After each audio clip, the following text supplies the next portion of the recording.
ಎಂಟು ಕರ್ಮಗಳ ನಂಟು ಭದ್ರ ಸರಪಳಿಯ ಗಂಟು.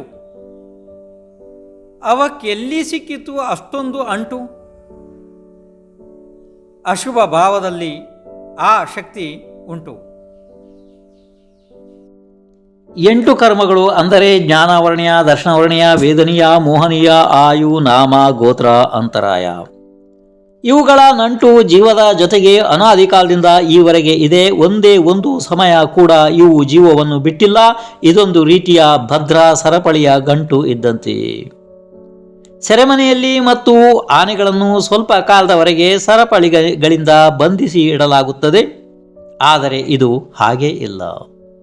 ಉಸುಕನ್ನು ಕಲ್ಲುಗಳನ್ನು ಸಿಮೆಂಟುಗಳಿಂದ ಬಂಧಿಸಲಾಗುತ್ತದೆ. ಅದೇ ರೀತಿ ಮರದ ಹಲಗೆಗಳನ್ನು ಫೆವಿಕಾಲ್ ಆದಿಗಳಿಂದ, PVC ಪೈಪ್ಗಳನ್ನು ಸ್ಯಾಲ್ಯುಲೇಟ್ ಸಿಮೆಂಟ್ನಿಂದ ಮತ್ತು ಕಬ್ಬಿಣದ ಪೈಪ್ಗಳನ್ನು ಸಲಾಗ್ಗಳಿಂದ, ಬೀಡು ಪೈಪ್ಗಳನ್ನು ಸೀಸದಿಂದ, ಅದೇ ರೀತಿ ಪುಸ್ತಕ ಮತ್ತು ಕಾಗದಗಳನ್ನು ವಿವಿಧ ಪ್ರಕಾರದ ಅಂಟುಗಳಿಂದ ಬಂಧಿಸಿ ಇಡಲಾಗುತ್ತದೆ. ಸರಿಯಿದೆ. ಆದರೆ ಕರ್ಮಗಳಿಗೆ ಎಲ್ಲಿ ಸಿಕ್ಕಿತು ಅಷ್ಟೊಂದು ಅಂಟು ಜೀವವನ್ನು ಬಂಧಿಸಿ ಇಡಲು ಅನಾದಿ ಕಾಲದಿಂದ ಅಲ್ವಾ? ಆದರೆ ಇದು ಹಾಗೆ ಇಲ್ಲ.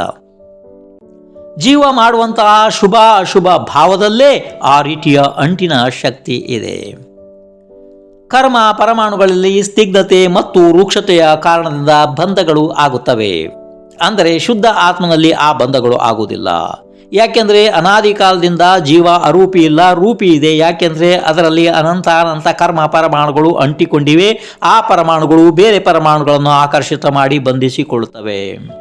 ಆಯಿತು, ಇರಲಿ.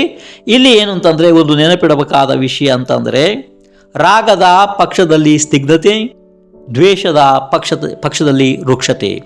ಸ್ನಿಗ್ಧತೆ ಗೊತ್ತಾಗ್ತಾ ಇದೆಯಲ್ಲ, ಮತ್ತು ರೂಕ್ಷತೆ, ಈ ಎರಡು ಕಾರಣಗಳಿಂದ ಪರಮಾಣುಗಳು ಬಂಧಿಸಲ್ಪಡುತ್ತವೆ. ಜೀವ ಮಾಡುವಂತಹ ಶುಭ ಅಶುಭ ಭಾವದಲ್ಲಿ ಆ ಶಕ್ತಿ ಇದೆ.